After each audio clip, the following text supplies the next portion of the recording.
On this proof, we have two triangles that are actually overlapping that we're looking at. So sometimes when the triangles overlap, it is helpful to draw them separately. So I drew triangle ABC up here and triangle DCB down here. We are given that AB is perpendicular to BC. So AB is perpendicular to BC. And we're also given that DC is perpendicular to BC. They also gave us that AC is congruent to BD. So AC is congruent to BD. It's easier to mark those when they're separated. AC is congruent to BD. So right now I see that I am going to be able to get two right triangles with the hypotenuse equal. So if I look back at my original picture, I notice that they share BC. So BC has to be the same for both triangles. So I will be able to say that BC is congruent to BC. And then I don't want to write angle side, but because I'm going to be able to get a right leg or a right angle, I can use hypotenuse leg. So I'm going to write my given. And DC is perpendicular to BC. And I also have AC is congruent to BD.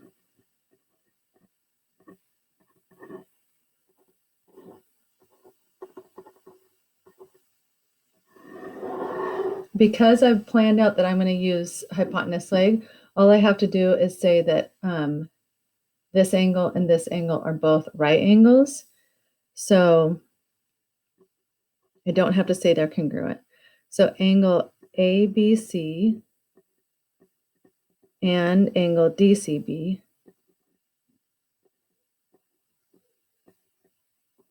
are right angles.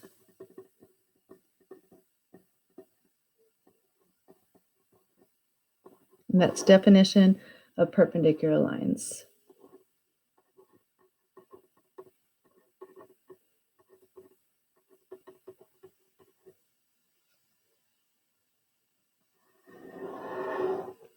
So I've got the hypotenuse equal, I've got the two right angles, I need the legs.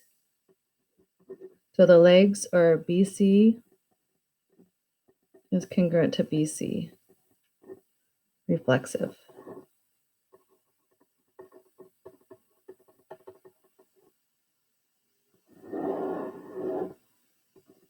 Then I can say that the triangles are congruent by hypotenuse leg. So triangle ABC is congruent to triangle DCB.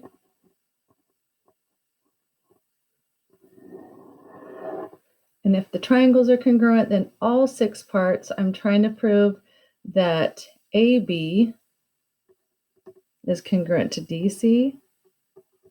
So the remaining parts, AB and DC, have to be congruent, because if the triangles are congruent, all of the matching parts are congruent. So I can now say AB is congruent to DC by CPCTC.